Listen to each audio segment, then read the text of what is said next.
అదే పట్టుకొని ఉండాలి. ఓకే. పుష్ చేయవద్దు, రిలీజ్ చేయవద్దు. ఓకే. రైట్. ఓకే. లెఫ్ట్ తిప్పండి. క్లచ్ వదిలేసి ఓకే.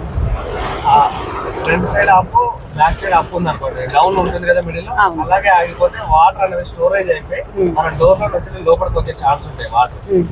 సో ఆ వాటర్ నుంచి ఎప్పుడైనా మనం బయట ఉండాలి. వాటర్ కి బయట ఉండాలి.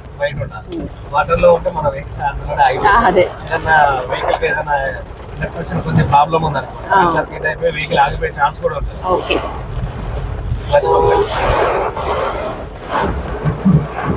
ఫస్ట్ గేర్ న్యూట్రల్ ఆగిపోయింది కదా, క్లచ్ స్లో. ఓకే. అంటే ఎప్పుడు మనం స్టార్టింగ్ లో ఉన్నప్పుడు ఫస్ట్ గేర్ లో వెళ్ళాలి. ఫస్ట్ గేర్ పూర్తిగా ఆగిపోయాం కాబట్టి compulsory first gear. Okay. Right. Left తిప్పండి. Brake release. ఓకే. ఇప్పుడు లెఫ్ట్ తిప్పండి. ఇప్పుడు లెఫ్ట్ తిప్పండి. ఇప్పుడు లెఫ్ట్ తిప్పండి కంప్లీట్. ఓకే. yes రైట్ తిప్పండి. ఇప్పుడు right. Okay. Left release. Okay. Excellent.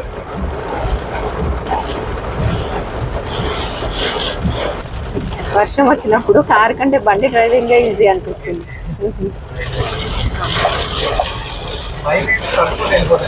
అవును. సేఫ్టీ కానీ మిర్రర్ కొంచెం ఇబ్బంది.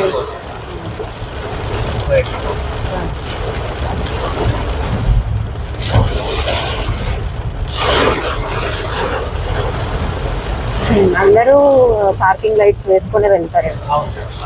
ముందు వెహికల్ ఒకవేళ కనబడదు, లైట్ ఎక్కువ కనబడదు కదా. అవును. అవును. ఫోర్ ఫ్లాష్ లైట్ అనేది బ్లింక్ చేసుకొని వెళ్ళిపోతూ ఉంటారు. వర్షం హెవీగా పడుతుంది, ఆ వెహికల్ కనబడదు కదా, లైట్ అన్న కనబడుతుందని ఫోర్ ఫ్లాష్ లైట్ అనేది ఆన్ చేస్తారు.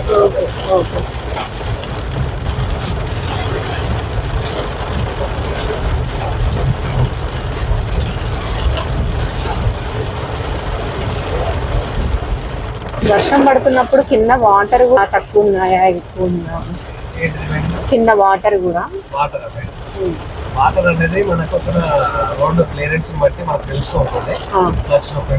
ఇంకోటి మీరు గుర్తు పెట్టుకోవాలి, వాటర్ హెవీగా ఉన్నప్పుడు మన వీల్ అంతా సపోర్ట్ చేయదు, రొటేట్ కావడానికి సపోర్ట్ చేయదు, ఆపేస్తుంది అన్నట్టు వాటర్.